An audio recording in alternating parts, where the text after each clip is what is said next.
What the Actual Fork podcast is co-hosted by two intuitive eating registered dietitians, yours truly, Sammy Previtt, owner of Fine Food Freedom, and Jenna Warner, owner of Happy Strong Healthy.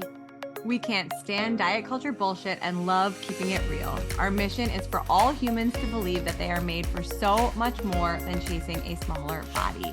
We are also here to share with you that food can be fun and pleasurable again. Although we are medical professionals, we are human beings too. We are not afraid to share our deepest, darkest secrets and how many years of our lives were taken by diet culture. We started this podcast so no human has to feel alone in their journey towards food freedom. So get comfy and join us for a casual convo where you can expect to laugh, cry, learn, and grow. We are so grateful that you're here. So if you enjoyed this podcast and want to connect further, we invite you to follow along on Instagram at WhatTheActualForkPod and subscribe, rate, and review our podcast so we can continue to share this message with more and more people. Now, let's get into it. What the Actual Fork family, we are so grateful for you, and we want to start off this episode reading two of our newest reviews of the podcast because you guys made our day. So this one is from Josh and Chucker's fan club, and it says, "The best. I am an avid podcast listener, yet few meet the mark to follow. This is a must follow. Do it. You won't regret the real, vulnerable truths." Josh and Chucker's fan club, you're going to like this episode. Oh, they're going to really, really enjoy this vulnerable truth bombs. And we have Melissa Yemen. I don't know how to say her last name, but I did not fully read until I'm literally looking at it right now, and it's so sweet. This is amazing. So she wrote, "The realest ladies, I absolutely adore this podcast. You two ladies are so real and so fun, and I look forward to new episodes always.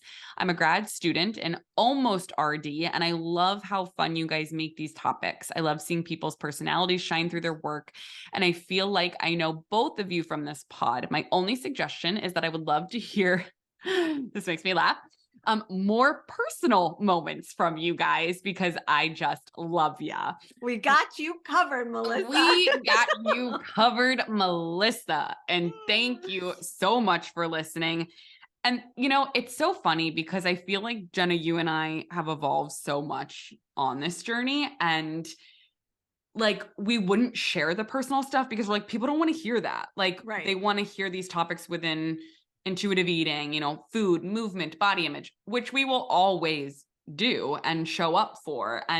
But it is true. Like when you think about when you are looking to learn from people, like you want to feel like you know them and trust them. And so it's so funny. Like when we obviously co-host a podcast together, we've been doing this for over 3 years, but because we don't get to actually see the people that listen, like I don't believe it. Like I have like imposter syndrome about it.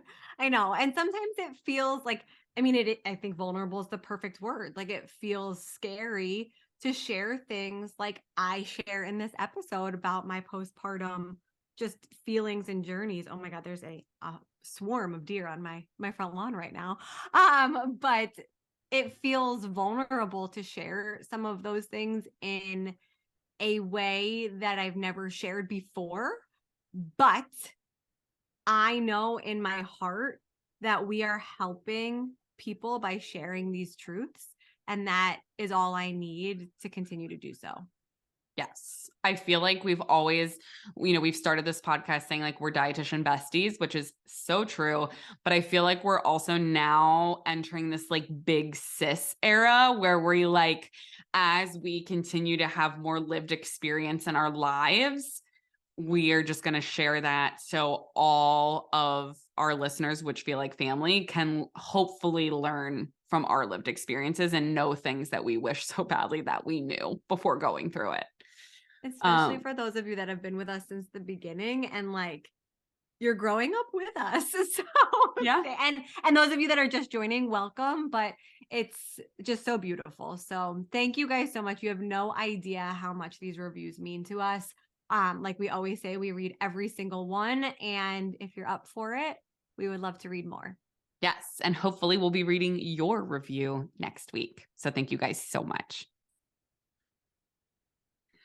Welcome back to another episode of What the Actual Fork podcast. It would not be a What the Actual Fork podcast without starting our episode with sickness. So Jenna, let's just, I guess, get into it and say, how the fuck are you? You know, it's my turn because I feel like last week when we recorded, I LOL didn't know that I had COVID while we were recording, which was the least of my issues for the week, which is hilarious. That was But I was the oh, tiniest issue. right, that was the bottom. There are some things that we will share at a later time, but to give you a snippet. One of my friends actually who has 3 kids said, when you get through this week, you will come back to this as being a week that you always remember. And this is where you'll pull your strength from. That's how bad it got. Because so we had COVID. Noah went to the doctor because he was vomiting while he had COVID. We were on FaceTime with my parents last night. And my mom was like, Noah, did you puke? In the car, because he threw up while Matt was driving him to the doctor. And he said, yeah, all over my iPad. Matt had to pull over on the side of the road. He ended up going into the doctor's office in just a diaper wrapped under Matt's jacket. Long story short, he had COVID and we think the stomach bug at the same time. And then the stomach bug trickled down to my husband and then to me. And the hilarious part of this is that I don't know about your husband. I don't know about any other husbands or partners that are listening to this possibly. But when my husband has a cold, the fucking world is ending. Love you, Matt. I know you don't listen to this. It's called the man cold. That's a known thing. Okay. So you've heard about that, right? For sure. Okay. But I think he takes it to the nth degree. So I was like, you know what, bud, you sleep in the basement. I know you're not feeling great. This is before he had the stomach flu and was just COVID at the time. He's in the basement sleeping. I'm upstairs. It's the night Noah's fever went up to 104. So I'm solo upstairs on the monitor. I don't sleep because I'm I need to make sure that I'm awake and alive for him. Anyways, I'm like, wow, this asshole is getting this amazing night's sleep. I guess apparently at 1 o'clock in the morning, his stomach bug hit. That's when mine hit. Twins, 1 a.m. on the dot. Mine was 4:30. Okay. I thought he was lying. So he comes upstairs in the morning after I'd been up all night with this kid who woke up super early, all the things. And he's like, yeah, I have the stomach bug. And I'm like, oh yeah, I'm sure you do. I had no sympathy for him. He spent the rest of the day downstairs while I'm soloing with it, the sick baby, sick me, whatever. I'm feeding Noah lunch. I'm on a conference call at the same time, all the things, just glaring at him. Noah decides not to nap. Okay. This gets better, I promise. And at 3 o'clock, I was like, I need you to step in, hold your puke. I need you to step in. So he's like, okay, I feel so much better. So I'm thinking he's lying. And then I go to bed that night and at 4:30 in the morning, I'm like, oh God. You know that feeling. It rocks you. I'm like, can I sleep through this? Is it just a little discomfort? And I'm like, nope, can't sleep through it. Gets up. I'm coming out of both ends. I haven't puked since my 21st birthday. And my husband finally comes upstairs because he hears me puking. And I was like, I'm so sorry. I thought you were lying. I literally didn't believe him. He was like, wait, what? He's like, we're going to talk about this when you're feeling better. So anyways, the stomach bug leaves us, it's a quick bug, but the after effects have been pretty fucking brutal. Oh, because you're so dehydrated too. And queasy. Food still doesn't feel right for me, which it took me over a week after being sick to get to a point of eating again. Of feeling good with food, which has been really hard for me. But so then Sunday rolls around and Matt's like, it's going to be a great day. And I'm like, you know what? I love this attitude. He's like, why don't you take Quincy for a walk? Take a leisurely walk, listen to a podcast, take some time for yourself. I'm like, that's really sweet. Okay. 16 minutes later, I get a text. You need to come home. Oh God. I'm like, okay. Do you want to give me a hint? He's like, how far away are you? I'm like, cool. So Quincy and I are now running. My stomach's gurgling. I'm running home. You're shitting your pants. Let's just add that. Diarrhea is running down your leg. Okay, keep going. I'm smelly. And here I walk home. I'm sweating. And I'm like, what's going on? He's holding up this vase that I no longer have in my office because I threw it away. And it has these cute little decorative beads on it. My office door is always closed. It wasn't. Somebody's always watching Noah. Apparently Matt left the gate open when he went to the bathroom. Matt's like, I don't know if he ate a bead off of this vase or not. Like, what do you mean? He's like, there's one bead that's unaccounted for. And like, he keeps telling me he ate it. I'm like, so you asked him and he's saying yes. He's saying yes. And like, so long story short, we go to the fucking ER to get this kid x-rays. Make sure that there's not this like ceramic bead that has a hard glue edge. That's what I was going to ask. Cause like if it's a circular bead, like but should it's be like okay. glued Right? to this Yeah. ceramic thing. And the glue, the doctor was like, if there's something that could cut him open, like the fucking ER. So we're like COVID, dehydrated, stomach flu on our deathbeds, like walking into the ER as this like disheveled family, like, hi, my kid swallowed a marble. Anyways, we don't think he did because it didn't show up on the x-ray, but the doc's like, you got to watch his poop for the next 48 It's hours. like, that reminds me of like Biggs perfect. eating a bunch of shit. And I'm sure Quincy did the same as a puppy. Like you'd have to like rush them to the ER because obviously dogs are like walking as puppies. So they eat everything. But oh my gosh. So I'm here today with like the burps and half of me total, but I'm Yes. pumped to tell my story and like just to give solidarity to other moms, parents, caregivers, like Or humans that get sick too, right? Humans that get sick for sure, but like an unlocked like level of me has like come out of like strength of like you really can handle anything that's thrown at you because you have to. I saw a quote once that was like moms really just like wake up every day no matter what and like do the damn thing, and it's like yeah, like because you have to. And like I didn't understand that until like you don't have an I was option. laying on the bathroom floor with my head on towels, like also watching the baby monitor to make sure Noah's not waking up. I can't believe like how similar our weeks were. One we didn't week have apart. Yeah. And like, wait, also like you and I are the same person because Luke got the stomach bug first and totally 100%. Wait, you're actually going to love this nugget. I forgot. So totally thought he was like man colding the stomach flu. And the reason why is because his weirdly didn't hit in the middle of the night. I feel like stomach bugs always hit in the middle of the night. So he woke up, he's like, my stomach feels a little weird. And he starts blaming me. He's like, we didn't have any regular pasta last night. You made me make that chicken dish with the fucking bean pasta, that weird pasta with all the fiber. He's like, I've had diarrhea like 7 times and it's that fucking bean pasta. And I'm like, 7 times? That's not bean pasta. I'm like, you feeling a little nauseous? And then like give it like 1 hour and it just all derailed. Like, I'm sorry. But so, and again, I'm definitely exaggerating. And my husband doesn't listen to the podcast either. He wasn't like that aggressive towards me, but he was definitely blaming me and saying it was the bean pasta. And I'm like, it was not the bean pasta. But I did the same thing because he was like walking around and like acting a little like when I have the stomach flu, I am lift my head off the pillow. Dead. Yeah.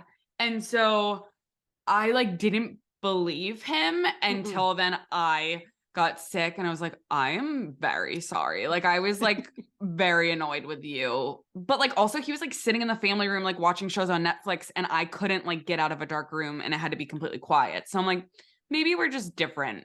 How we are not the same. Cope. Yeah. Like, ugh.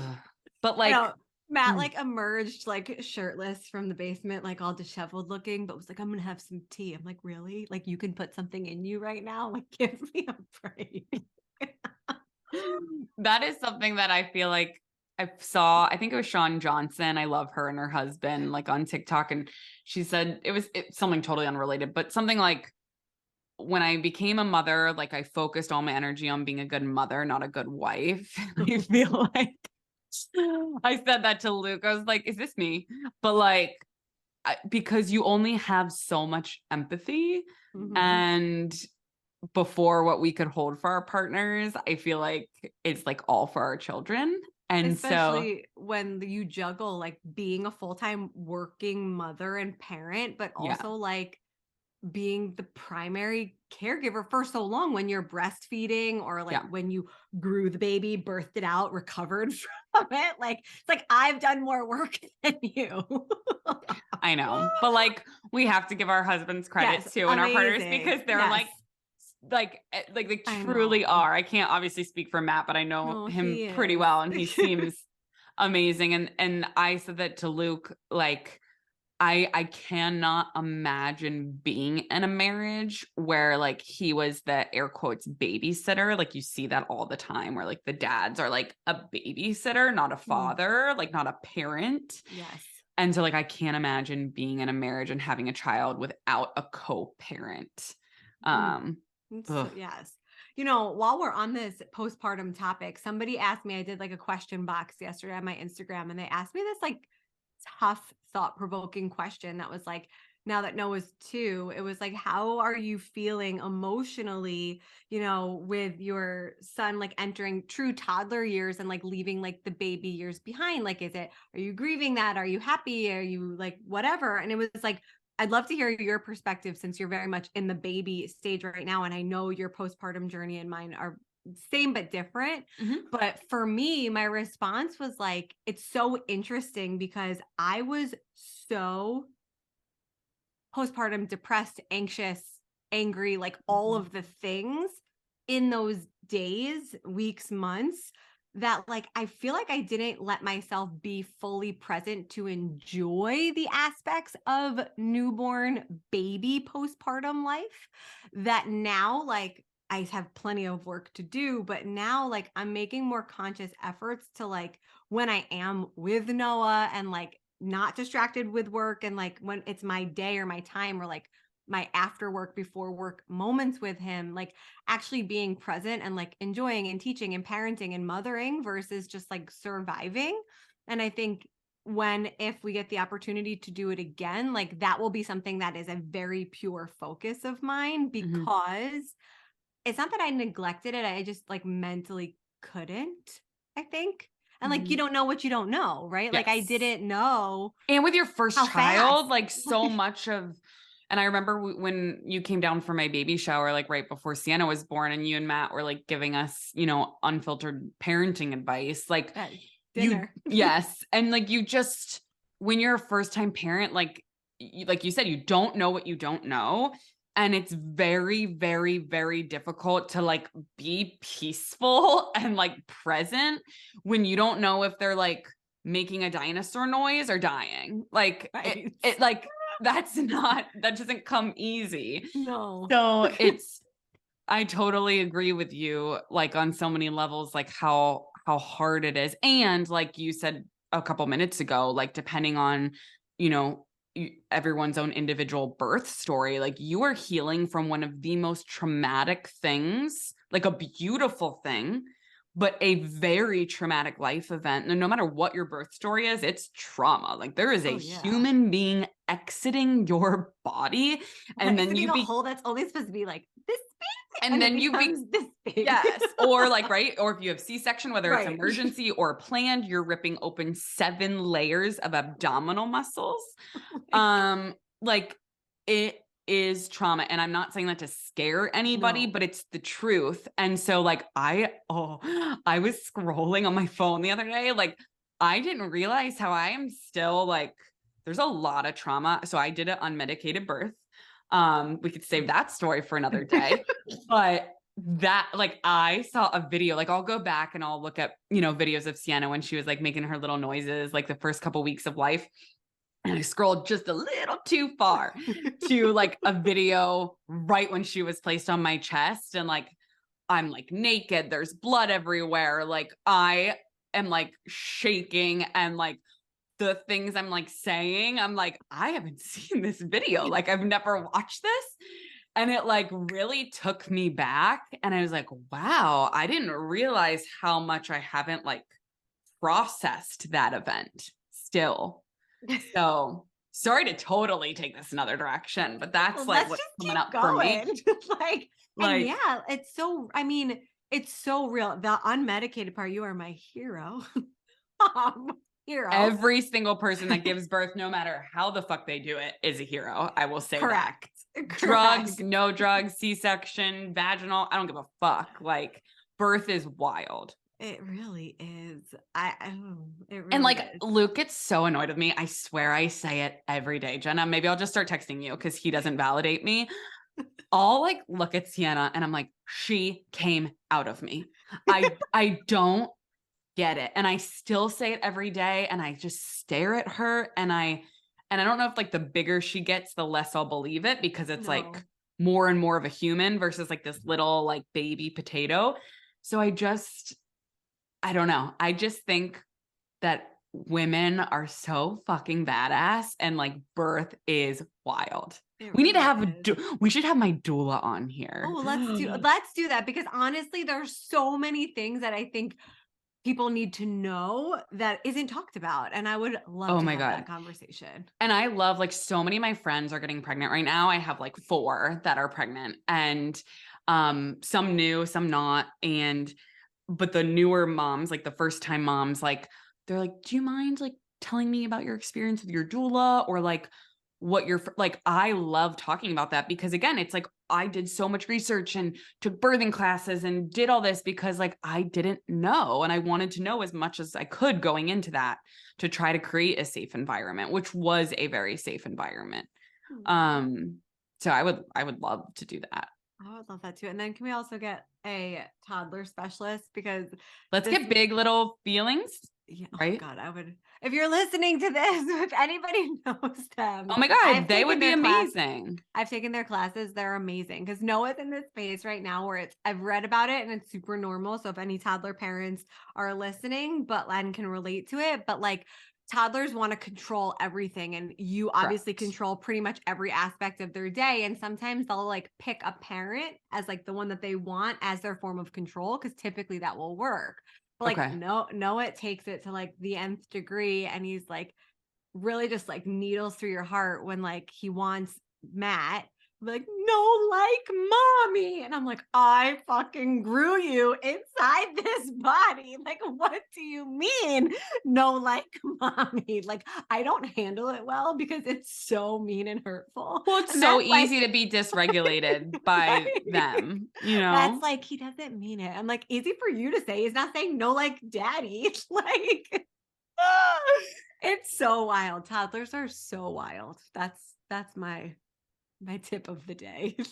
I I still can't imagine. And I know it's on the horizon for us. And I just she already is like Little Miss Independent and she's Oh, signing milk, more, all done. that's so And good. like and the funny thing is she signs all done like all the time. Like I'll go to wipe her nose with a boogie wipe. She's like, all done, all done. And I'm like, well, nope, we're not done. So and she just like, or like I'll be changing her diaper and she's like, all done. I'm like, no, Sienna, I'm still wiping your ass right now. Like, I'm sorry, you're covered in shit. Like, but she tries to tell me to be all done. It's I love really that. funny. Like she does it when she's done eating and when I'm doing things that she's clearly not happy about. And but I'm like, well, I can't stop this. So I'm sorry.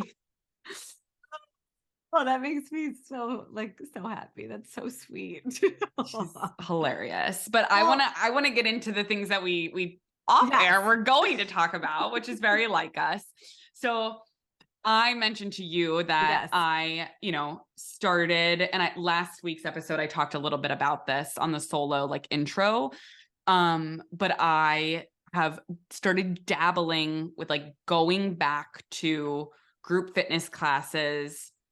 I want to say postpartum, but it's not even postpartum. Like it's for me, like I didn't work out during IVF because I was told I couldn't, which was like 2 years leading up to pregnancy. Then I Mhm. didn't feel comfortable going to do high intensity workouts when I hadn't been, and I just became pregnant. So I really have like only walked truly with gentle yoga for like 3 years. So I was like, I'm just at a point now where I'm starting to go back to group fitness classes. Did you And share in the episode, and you don't have to answer this if you already did, but like what the feeling was that you felt that made you feel like ready or like the urge? it's a great question. And for me, it was just I I noticed that it was on days that I was fueling my body properly. And what I meant by that is like the day that I was like, I want to go try group fitness. Like I was like, I had a full bagel with cream cheese, like multiple eggs, a big side of fruits. Like I recognized like the days that I fuel and nourish myself. And finally just getting to a place where like I was craving movement and the idea of getting lost in like loud, fun music and challenging myself and wanting to feel strong again, which like that has not happened to me in years. And I was like, what is this? Like, am I okay? And then I was like, oh, so then, I was like, all right, fuck it, let's do it. Like, but then that's where the fear started to set in, right? Because my body was like, no, like, don't go to group fitness. It's going to be diet culture-y. Like, you're going to feel weird. They're going to talk about all these diety things. And luckily the first class back, like there was none of that. Today, there was some of that. So I can get into that, but that we can talk more about it, but I want you to blend into this what came up on your like time hop that our listeners most definitely need to hear. I would say just before we hear that piece is like, I remember filming a story before my 6-week appointment postpartum where like you're not allowed to exercise or do anything like strenuous, where I remember filming like how free I felt to not be allowed to work out because like I was afraid of like going back, and like that time commitment and like the desire to exercise and not be able to, I was really fearful of. So like the permission to rest those 6 weeks was like something I was like really happy about. And like thinking back now with the work that I've now done, like that is still so like triggering, that language that I was using and like that thought process in my head was probably still like a little bit disordered. And like I share that because everybody knows my story. My relationship with fitness has come so far and waxed and waned. But like that piece of like, feeling this like pressure / relief from like having permission was really, really interesting. And like a relationship with fitness is so complicated. And let's also add, first of all, that is beautiful. But let's also add that like you have, listener, permission to rest. Well, whether you're postpartum or not, doesn't matter, right? But like I am 9 months postpartum and I just did my first like, let's call it workout, like moving like a group fitness class. Yeah. And like, but I am so thankful for the amount of time I have rested, because with a stage 2 tear and I don't give a fuck, with an anal fissure, like postpartum, dude, you cannot, like, it is wild. First of all, I've also seen like multiple huge creators on TikTok talking about their anal fissures. Like, you're like, I love that. Love that. Megan Trainor, anal fissure. I forget the other mom blogger, because so many women are misdiagnosed and they think it's hemorrhoids. If you push for more, I pushed for 3.5 hours. If you push for more, I forget what the quote is or the stat, I gotta find it. Like your rate of anal fissure goes way up, your risk. And most people are misdiagnosed and told they have hemorrhoids when really they have an anal fissure, which is like fucking so horrible. Painful. Wouldn't wish it on my worst enemy. But why I digress from that is like, it is important to rest. And it goes back to you and I have talked about like the bounce back culture and shit. Like it is so important to rest postpartum. Like, holy fuck. Like, holy fuck. Like your uterus, I forget how many times, like thousands of times it expands. Like it needs to shrink down. The scar on your uterus needs to heal. Like there are so many things that need to happen. Just everything. Yes. No, I know. It's wild. And I know not every, I can't speak for every woman, but every person that gives birth, if they are in diet culture at all, feels this pressure to ignore your inner like need to rest. And it's so scary. Yeah. Even the doctors like promote that. I mean, the doctor that I had with Noah, like my 6-week appointment was just horrific. And I laugh at mine. Like horrific. Like you fill out a fucking survey that's like, how's your mental health? I'm like, I don't know. And I'm like crying that I had to like get in a car and like leave my house. Right. And then they're like, hey, you're good to have sex and work out. And I'm like, are you fucking kidding me? You're kidding me, right? You just look down there. I saw the funniest TikTok of this woman like pretending to be like a mangled vagina, like in the postpartum like appointment, looking at the doctor, and the doctor's like, "You're clear," and they're like, Are you looking at me?" Like, and it's just wild. It is wild to me. My doctor actually said, like, if we want, I mean, listen, I'm not going back to him. So Thank I can God. I say don't even know what you're this, gonna but say, but he good. said to me in this visit, I don't want to get a phone call. Brace yourself. Because Oh now it's like God. coming back to me. I don't want to get a phone call from your husband that says that you turned him down for sex tonight because your No. doctor said that you weren't cleared yet. Like, you're cleared. I was like, what? Like, Jenna. my face, I swear to you. And then he also encouraged exercise. So, like, that's like full circle. But like, the care that Oh, my women hair is like get, standing I up on my know, I'm arms. sweating just like thinking about it. Uh, I actually have a new OB practice for like when it is time that's like all women, which is I think amazing. amazing. And the two that I've met thus far have been like so kind. So hopefully that's like not in my future. But wow, Amazing. like it's just wow. But anyways, back to what you asked. Yes. So share with Back to listeners fitness. what came up on your time hop from our past. So I have this like new feature. I guess it's either on Facebook or Instagram or maybe both. It connects. And I started like watching these. I shared this on stories today. Started watching these like stories from 2016 and 2017, like on this day. So like on this day, maybe today, maybe yesterday, or like this week, like 7 years ago, Sam and I went live. We've done a lot of crazy shit if you look at our Facebook timelines. Like, it's so wild. We went live to have like a live call on Facebook or Instagram. It must have been Instagram, to give tips, quote unquote, for our respective Orange Theories weight loss challenges of the time. And we had like hundreds of people on this call because like the chat was blowing up. I was were they called transformation challenges at the time? Okay. Yes. So Like, and for anybody, there. I think most people know, but just in case for listeners, if you don't know what Orange Theory is, it is a group fitness franchise that does like a mix of cardio and weight training and rowers, and they're all over the world, Everywhere. not just Yes. the US. Yeah.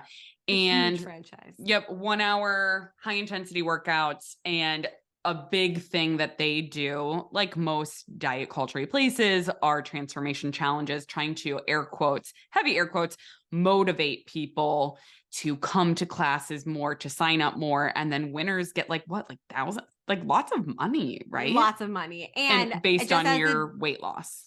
Just as a disclaimer, I think Orange Theories are franchises, and I actually know some wonderful franchise owners that they fight against that type of culture. They run their gyms very differently, et cetera, et cetera. We are not hating on Orange Theory. Clearly, Sam enjoys No, and it. I'll tell how I'm going currently, Yes, as much as I have to try to tune out my specific Orange Theory that I go to. But like back in the day, I was very much entrenched in that culture, like fully, in addition to that transformation challenge. Like that was how I got a ton of clients. So like that live was like a business event for us. Oh, but I do remember, like, I feel like we were definitely like fence straddling, splinter assing those Always days. have been. Where like you and I were like, okay, and I remember having such like a moral struggle where I was like, well, I don't want to do this because I don't agree with these intentional weight loss challenges. Cause this is before we were like full blown intuitive eating. But then this other part of me was like, but if we don't do it, then they're going to find someone else who is super fucking disordered and is going to be like, you all need to eat 1,200 calories and don't eat, chips or whatever the fuck. So I was like, I feel like if we do this, we can try to promote like health promoting behaviors that will impact people's health in a positive way. But like let's be real, like the franchises that we were working with, like we were talking to people that they were running intentional weight loss transformational challenges. So like people were coming onto those calls wanting to intentionally lose weight. Yes. But we were like, okay, yeah, but like we can help them. Like we can save them. Like I feel like that was my mindset. We can plant seeds, which is all you can do at the time. And I think it's interesting. Like I did rewatch some of it and like some of it was so cringy, but the rest, like there were pieces where it was like, don't weigh yourself. Don't weigh. Sorry, they're the burps. Don't weigh yourself. Can we trust a burp? No, can we trust a fart? Because I have many TikToks on that if you want to comment on those. You know, don't focus on your scale, et cetera, et cetera. So it's interesting. And I think we share this for a bunch of reasons that we'll continue to get into, but like also again, reminding listeners and just people on here that growth happens and like we all have a past and it's brought us here. And like Sam always says, which I love, we don't intentionally fuck up, but we fuck up and intentionally share it. Correct. We happily publicly fuck up. Is that what I say? So we can intentionally share it and show our growth and evolution. Yeah, because we're humans. And I think that that's so important. So I thought that was pretty funny. And maybe we can talk a little bit more about what you can do as an individual who wants to get back into fitness or who is part of a fitness franchise that does these weight loss challenges and how you can protect yourself so that you can continue to do something that you enjoy if you enjoy it while tuning out what's around you. Correct. Because I think that's where I recognized too, when I was starting to crave the more intense movement and from a strength perspective and have fun with like loud music, I kind of mentioned how like an immediate fear set in of like, but you don't want to do that because it's going to be diet culture-y and there's going to be weight loss challenges all around you and yada, yada, yada.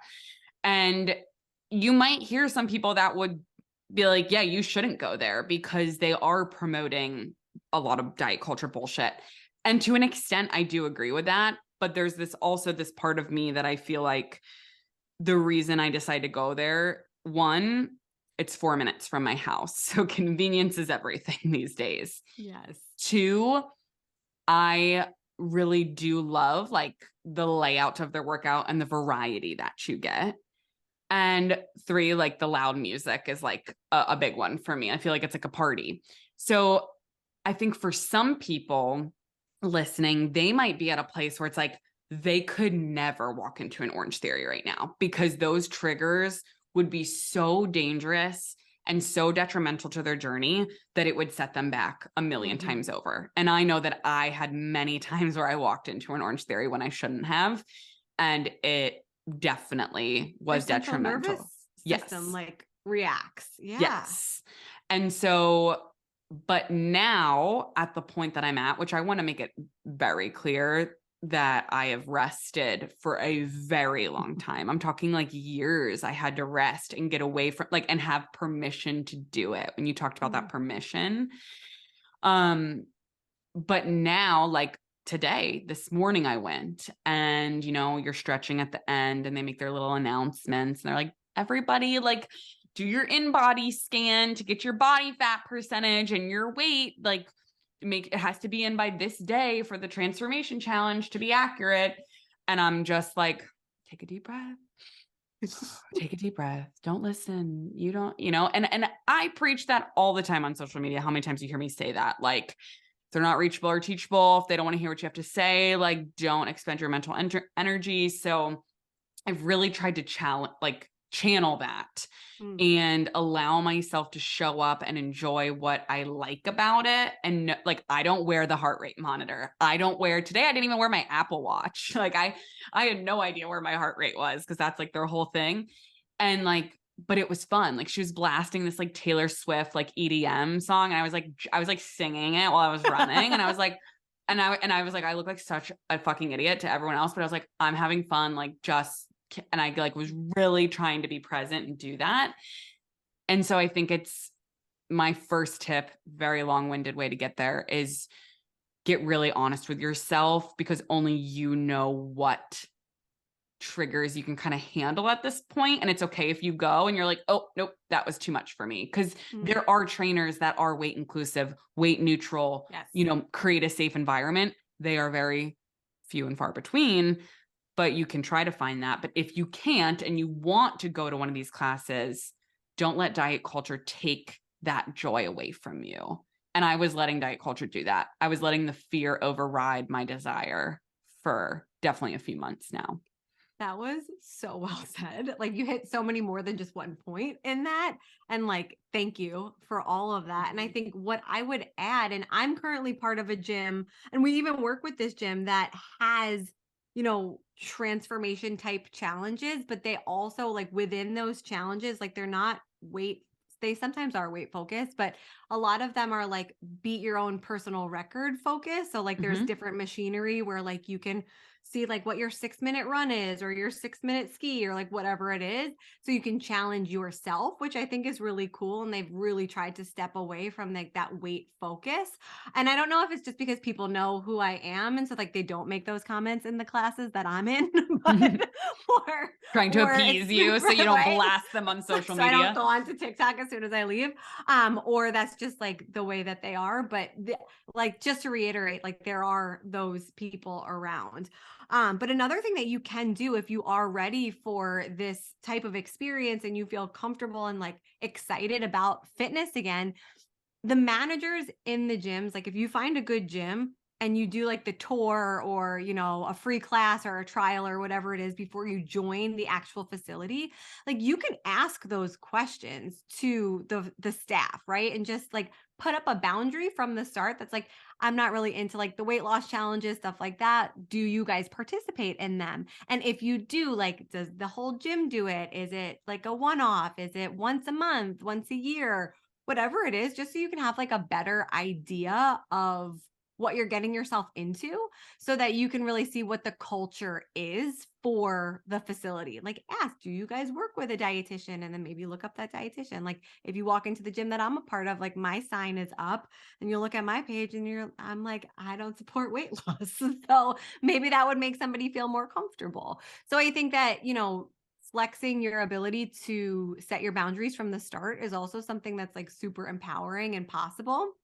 And also just recognizing too, I know some people would say like, then just join like a retro fitness where like you can work out by yourself. But I will just reiterate what you've shared, that sometimes it's not necessarily the movements that you're craving, but it's the community. Yes. And it's the energy of other human beings. Yes. That can take you out of a dark place of not enjoying fitness to starting, or movement to starting to enjoy it. And so, yes, obviously other spaces are still available.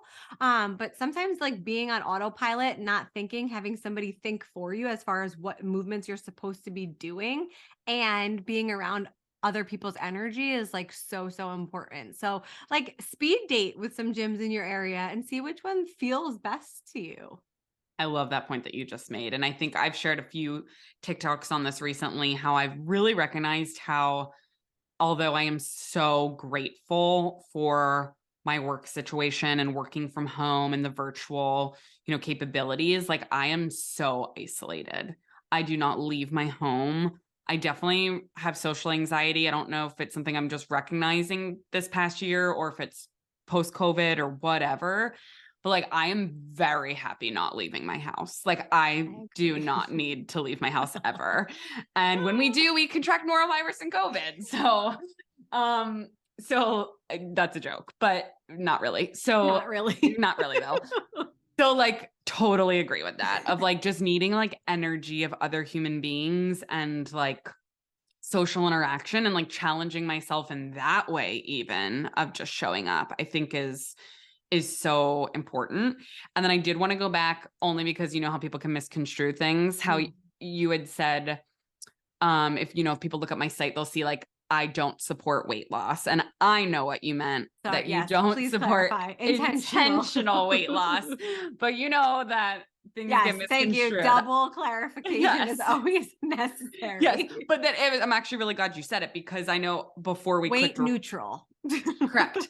Before you and I even hopped on this episode, a big point we wanted to cover regarding movement, right, is that all of these gyms that do these challenges, they're doing it because they know it's going to increase their retention of clients. It's going Yeah. to increase like class participation, attendance, all of these things.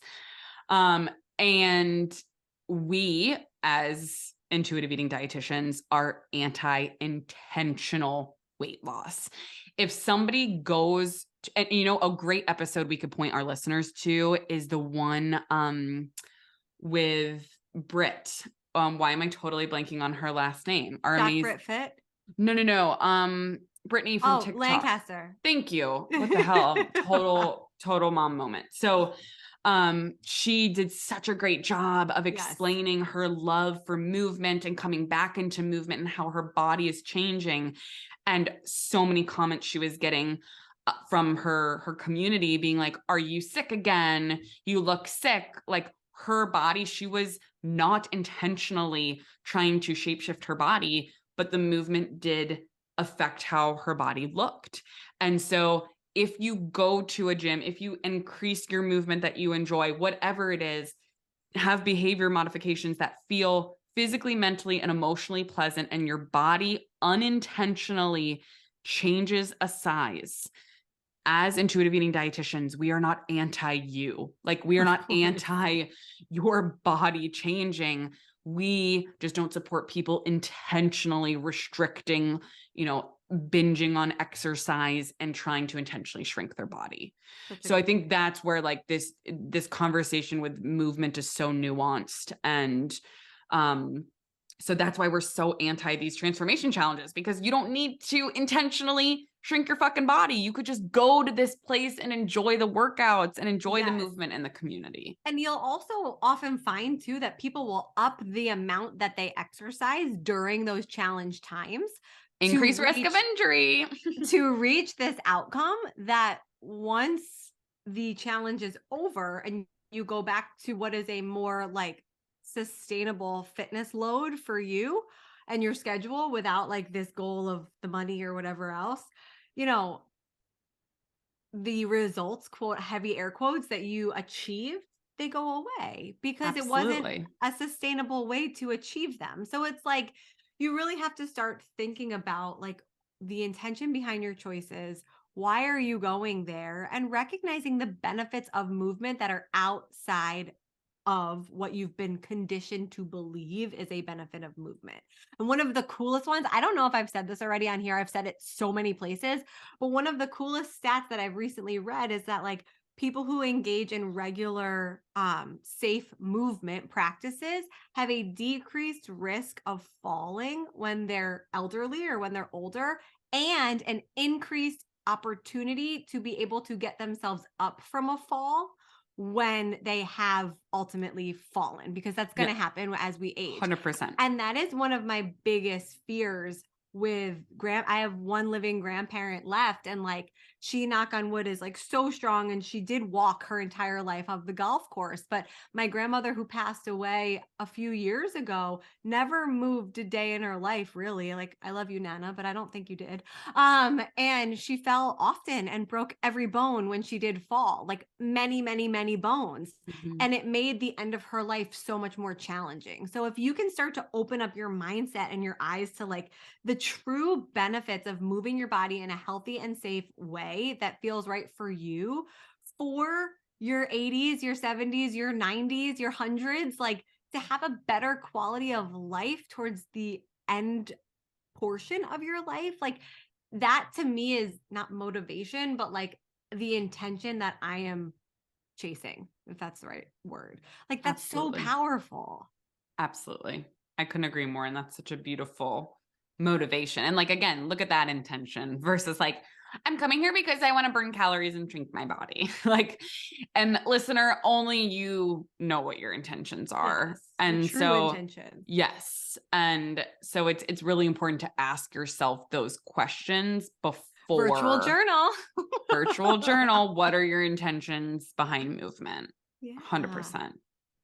It's one of those things too, and I know we're getting towards the end here, but it's one of those relationships that like when you start to heal your relationship with food, you like unpack new levels of things that like need to be healed.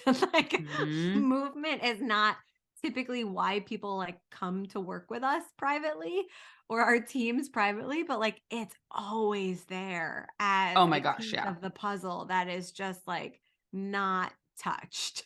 Yeah, because I don't want to say the majority, but a very large percentage of people come from diet culture with the ingrained message of eat less, move more, right? That's like the message we hear all the time. So it's just it's so deeply rooted, and it's something like we've clearly openly shared and are like still working on. And I do think like if any of our listeners, want to have children, like whether you're going through infertility treatments, whether you're on a pregnancy journey, a postpartum journey, like that is a whole nother layer to moving your body. And so it's just like our relationship with food and the intuitive eating journey in general, like it's always ebbing and flowing. It's not like this destination that you reach and you're like, okay, I'm healed, like everything's perfect. It's like, no. Like there's constant work to be done and just always having curiosity. Yes. Well, this episode I think was fucking fire. Yes. I mean, we talked about a lot of different things. Like if I think of buzzwords that I've said from this episode, like it's an interesting one, but I feel so safe, Diarrhea. like on our podcast, diarrhea, anal fissures, throw up. I mean, I don't know, postpartum trauma, bleeding, like every word, right? So I feel like though, don't you just feel like our What the Actual Fork fam, like it's just such a safe space? Oh my God. I love you guys so much. I mean this every time I say it, like sometimes this feels like one of the tools in my therapy toolbox for me, right? To just be able to be honest, to have a conversation with you, to share things that like, I'm not going to like hop on stories and be like, so during my postpartum anxiety, like, without context. And then like, buy my course, like, but on here, it feels safe. I feel just proud of our journey. And I think that that's something that, from start to finish of our podcast too, that not finished, start to current, like how far we've come in this realm as well. It's been so joyful, which I think is a beautiful word for what we can talk about here. And with that said, you guys let us know what you want more of. Please continue to leave those reviews and let us know what you're enjoying and what you're not, so we can continue to bring the absolute most buzzworthy topics to your ears every single week. I love it. Thank you guys so much for listening to another episode of What the Actual Fork Pod. We know there are a lot of pods out there, and we are so grateful that you are here listening with us. So if you enjoyed today's episode, please be sure to subscribe, like, share with all of your friends and faves, and don't forget to rate and review and let us know what you want to hear more of. The more we hear from you, the more that we can make these episodes exactly what you want. We would also love to connect with you on Instagram at WhatTheActualForkPod. We promise to continue to bring you the hottest topics, greatest guests, and the most fun you can possibly have fighting diet culture bullshit. We love you, we appreciate you, and we will see you next week for more fun.